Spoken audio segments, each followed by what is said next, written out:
My wife died on a Tuesday. I remember because Tuesday was the day she always made her lemon pound cake.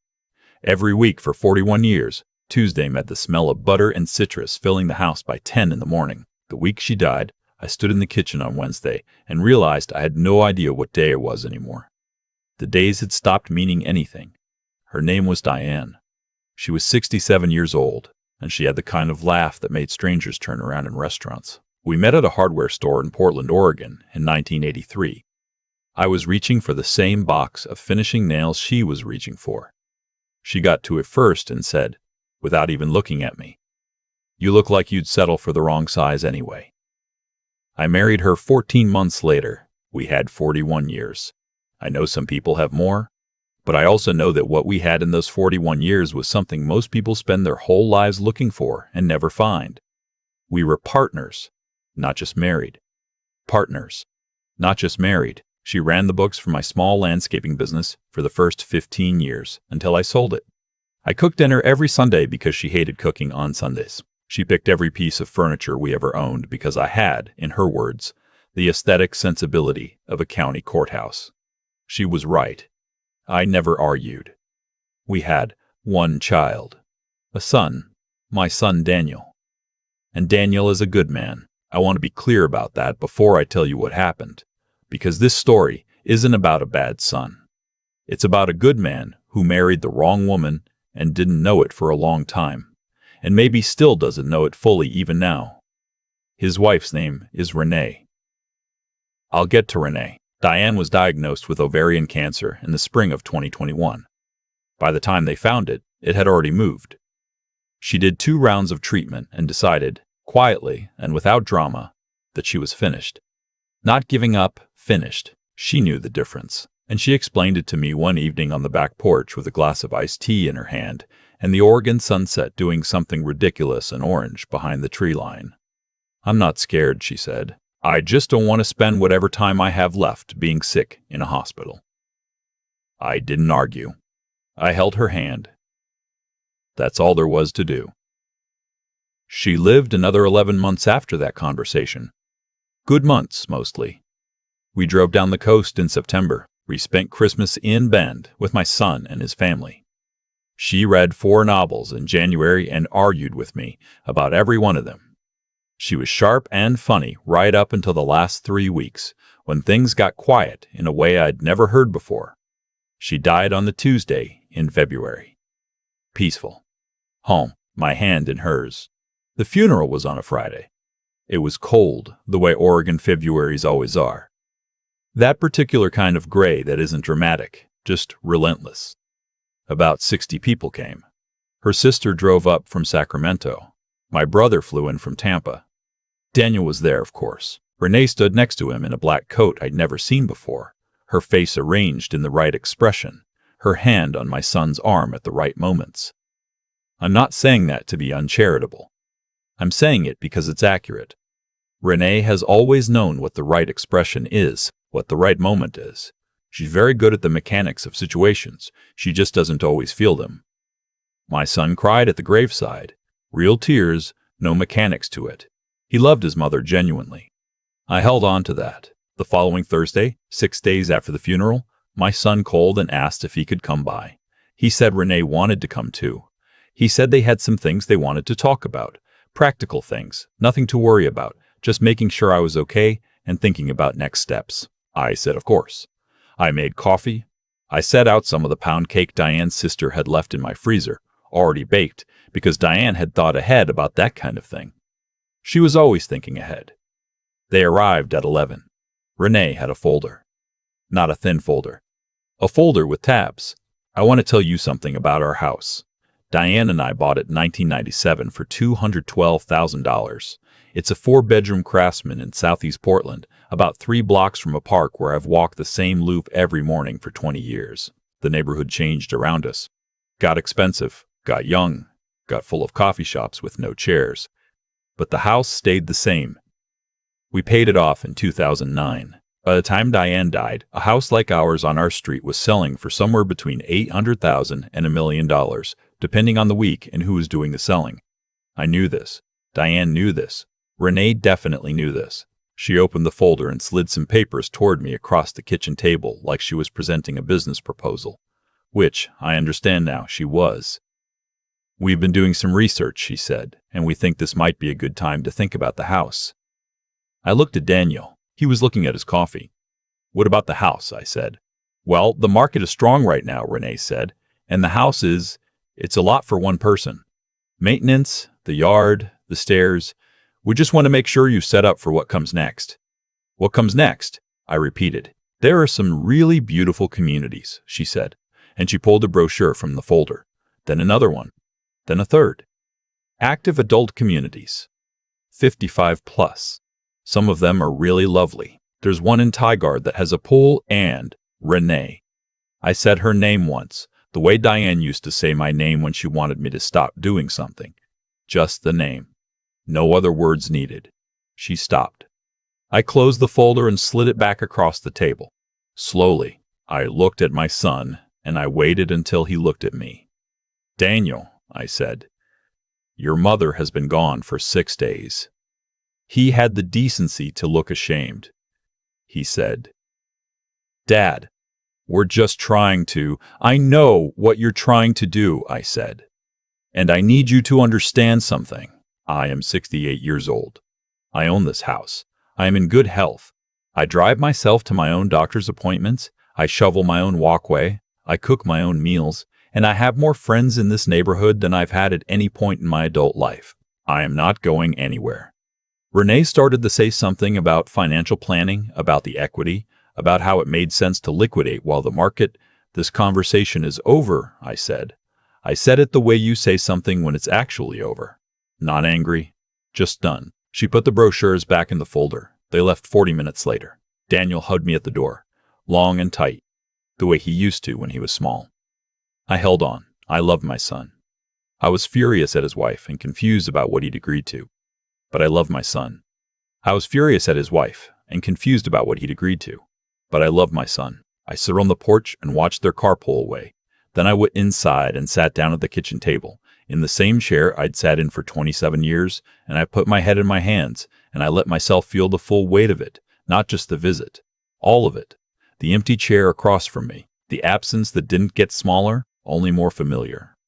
The Tuesday that had been coming every week for 41 years, and now just wasn't. About 2 weeks after that visit, I was in Diane's study going through her files, real files, paper, because she didn't trust the cloud, and I respected that about her, and I found an envelope at the back of the second drawer.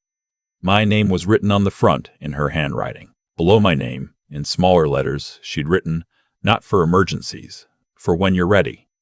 I sat down in her chair, and I opened it. Inside was a key, a small brass key with a tag attached, the kind of tag you'd find on a keychain at a hardware store. On the tag, she'd written an address in Astoria, Oregon, and below the address, "Paid through 2031, Beasley Property Management. Ask for Carol." There was also a letter, 4 pages, front and back, in Diane's handwriting. I won't tell you everything she wrote. Some of it is only mine, but I'll tell you this. She had been renting a small house on the Oregon coast in Astoria for 9 years. Since 2015, she paid the annual lease with money from a separate account she'd set up, money she'd been quietly setting aside since before Daniel even met Renee, from a small inheritance from her own mother, and later from freelance bookkeeping work she'd done for 2 businesses in our neighborhood without ever mentioning it to me. She hadn't hidden it from me to deceive me. She'd hidden it because she wanted it to be ready when it was needed, and she was the kind of woman who understood the difference between a plan and a conversation about a plan. "I watched my mother lose her home," she wrote. "I watched how fast we're concerned about you can become sign here. I was never going to let that happen to you. The house in Astoria is yours. It's small, it needs some work, but it's on the water, and it has a porch that faces west, and I used to drive up there sometimes just to sit and watch the light change and think about you. You're going to be okay, you always were. I just wanted to make sure you had somewhere to be okay." I read the letter 3 times. Then I folded it carefully and put it back in the envelope. Then I sat in Diane's chair for a long time, not doing anything, just breathing. I drove to Astoria on a Saturday in March. It took about 2 hours. I found the address. A small craftsman, not unlike our Portland house, but smaller, 2 bedrooms on a quiet street about 4 blocks from the Columbia River. The key worked. The door opened. It smelled like cedar and salt air and thyme. There was a couch with a blue slipcover that Diane had clearly picked out. There were dishes in the cabinets. There was a coffee maker still in its box on the counter, the kind I'd mentioned wanting to try years ago when I'd seen an ad for it and she'd said nothing. She'd remembered. She'd bought it for me and driven it up here and set it on the counter in a house I didn't know existed. I stood in that kitchen for a long time. Then I walked through the back door and onto the porch, and I looked west at the river. And the sky was doing something Diane would have described with way more precision than I'm capable of. Something about the specific gray-silver color of March light on moving water. I sat down in one of the 2 chairs she'd left out there. 2 chairs. She'd left 2 chairs on the porch. One for me and one I don't know. For the shape of her, maybe. For the idea of her. For the version of her that was still somewhere thinking ahead. I stayed in Astoria that night. I slept better than I had since February. I want to tell you what happened in the months between that March morning and the following October, because context matters. Renee didn't stop. There were more visits, more practical conversations. She began CCing me on emails about estate attorneys, unsolicited, and forwarding real estate market reports for Southeast Portland with the high-selling comps highlighted. She started bringing up the house every time my son called, working it into conversations about other things. Once, when I had a routine knee procedure, outpatient, nothing serious, she called the discharge nurse to follow up on the care plan, and somehow worked into that conversation that I was living alone in a large home, and perhaps the medical team had thoughts about transition planning. My son told me about that one himself. He was embarrassed. He apologized. But he didn't stop her. I think he was afraid of her in the small, accumulated way that some people become afraid of people they love. Not one big fear, but 1,000 small ones every single day. I didn't push him on it. I let him work through it on his own timeline. Diane would have done the same. She believed that people arrive at their own truths eventually, and that shoving them there early just makes them resist. What I did during those months was start spending more time in Astoria. I told Daniel I was going on weekend trips. I didn't specify where. He didn't ask. I found a contractor in Astoria through a neighbor of the property, a man named Pete, who was 63 and had been doing renovation work on the coast for 30 years and had the slow, unhurried competence of someone who had nothing left to prove. We replaced the roof, we refinished the floors, we updated the bathroom and added a small workshop off the back of the house where I could have a table saw again, which I'd been missing since I sold my business. I opened a separate checking account at a credit union in Astoria. I began shifting expenses there. I called a friend who was a retired attorney and asked about what I'd need to do to establish residency in Astoria without a complicated transition. He walked me through it over 2 cups of coffee at his kitchen table. It was simpler than I expected. I didn't tell anyone in Portland what I was doing. Not my neighbor Margaret, who I'd known for 20 years. Not my brother in Tampa. Not Daniel. Diane would have called this being thoughtful. Renee would have called this being thoughtful. Renee would have called it sneaky. I called it private. Some things are private, especially the things that keep you free. In September, Renee sent a formal letter. I don't know if she had an attorney help draft it or if she has that register naturally, but it was written in the language of official documents. We want to express our concerns, given the circumstances, for your own well-being, would encourage you to consider. It referenced my age. It referenced the knee procedure. It referenced the size of the house and the equity in careful, neutral language that was designed to sound caring and wasn't. I read the letter once and put it in a drawer. 2 days later, my son called. He sounded tired in a way that went further than a bad night of sleep. He said he wanted to come talk to me, just him, without Renee. I said yes. He came on a Sunday. I made the coffee I always made, and he sat across from me and he said, "Dad, I don't know how to do this." I waited. "She wants to file for guardianship," he said. "She's been talking to someone about it. A legal consultant. She says the house is too much of a liability, and that you might not be." He couldn't finish the sentence. "That I might not be competent to manage my own affairs," I said. He looked out the window. "She would never say it like that." "No," I said. "She wouldn't." I looked at my son. My son who cried at his mother's grave. My son, who used to fall asleep on my shoulder on long drives and wake up pretending he hadn't. My son, who was sitting across from me at 68 years old and 61 years old respectively, and we both knew exactly what was happening. And neither of us wanted to say it plainly. "Daniel," I said, "do you want me to lose my home?" "No," he said, immediately, with no mechanics to it at all. "Then you need to decide something," I said. "Not for me, for yourself." He drove home. I didn't know what he would decide. I still loved him. I was finished waiting. I left Portland on the second Saturday of October. I didn't leave secretly, exactly, but I didn't announce it either. I spent 2 weeks before that packing what mattered. Not everything, just what mattered. Some tools. Books. The photographs. Diane's reading chair. The coffee maker from Astoria I'd brought back to Portland for the summer and was now returning home. 2 boxes of her things that I wasn't ready to sort, but wasn't ready to leave either. I hired a small moving company. 2 guys with a truck. Tuesday morning. Which felt right. I forwarded my mail to Astoria. I gave my neighbor Margaret a key to the Portland house and told her I was spending extended time on the coast and would be in touch. She looked at me the way neighbors who've known you for 20 years look at you when they understand more than they're saying. "You okay?" she said. "Better than I've been in a while," I said. She nodded. She didn't push.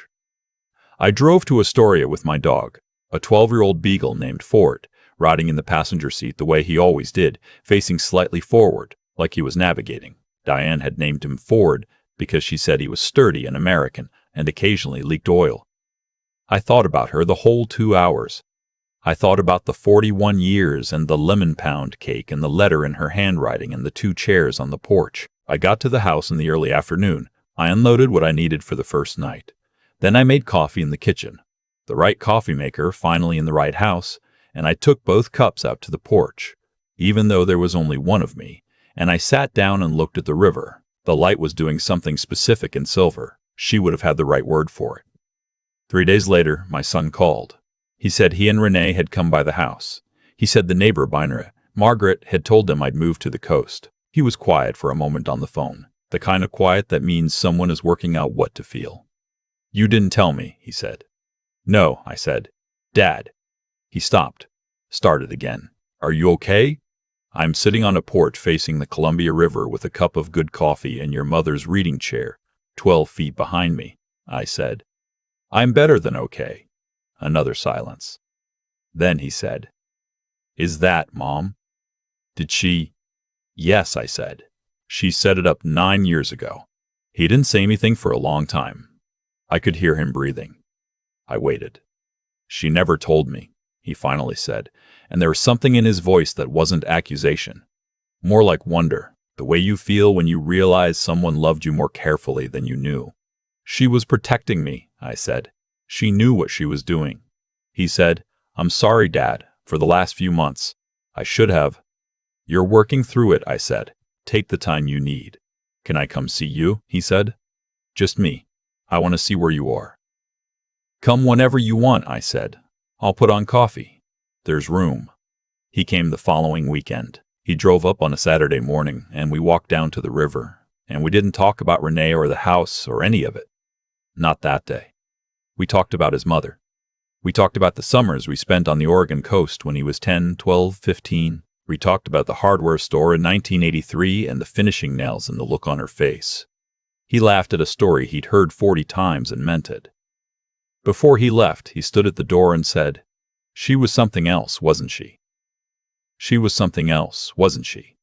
She was something else, I agreed. He hugged me the same way he had at the door in Portland, long and real.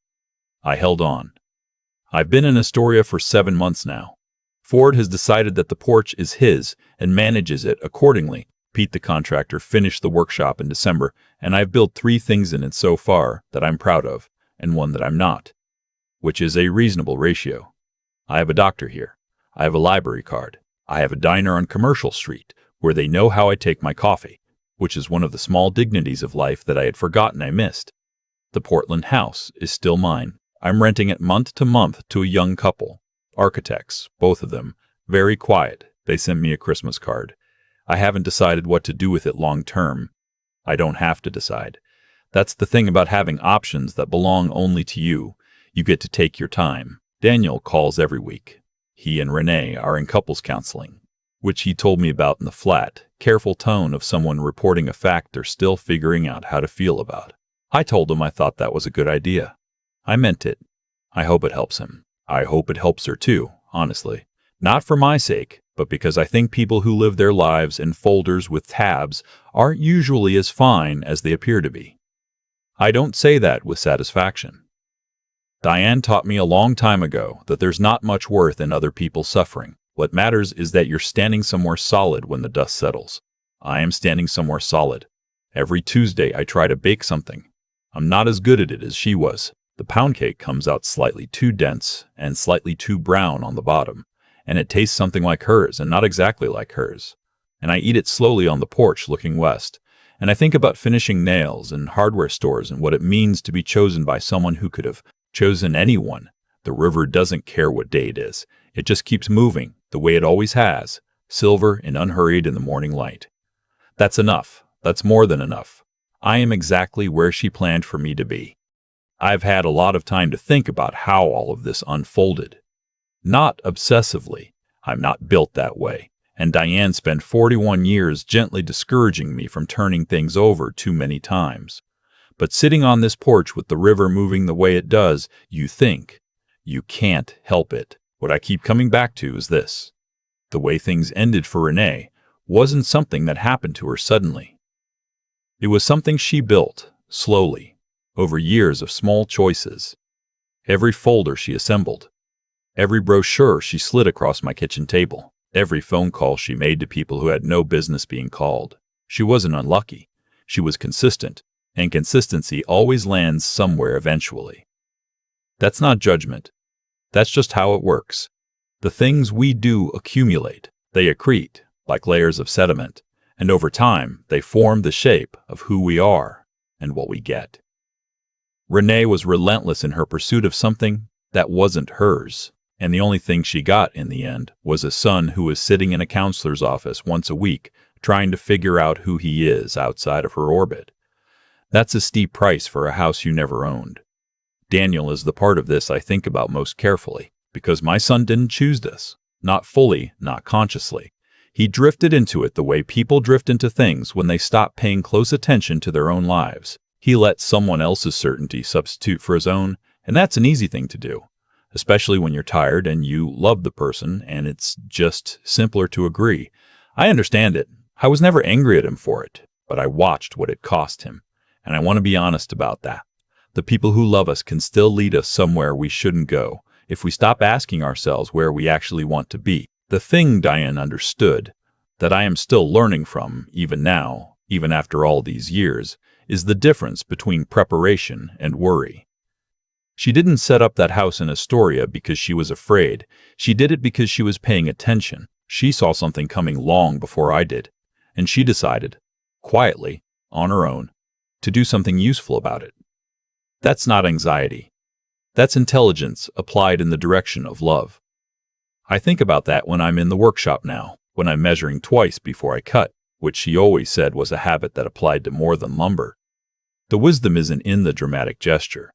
It's in the 9 years of small payments and a key on a tag in the back of a drawer. It's in knowing that protecting someone you love sometimes means working silently, without credit, without anyone knowing. I didn't earn what she left me. I just tried, for 41 years, to be worth it. And I think the only real lesson in any of this is that simple. Try to be worth the people who love you. Pay attention. Make your choices deliberately and own them fully. And when someone tries to take from you what is rightfully yours, not out of malice but out of hunger, you don't have to fight. You just have to already be somewhere else. Diane knew that. She got there first. She always did.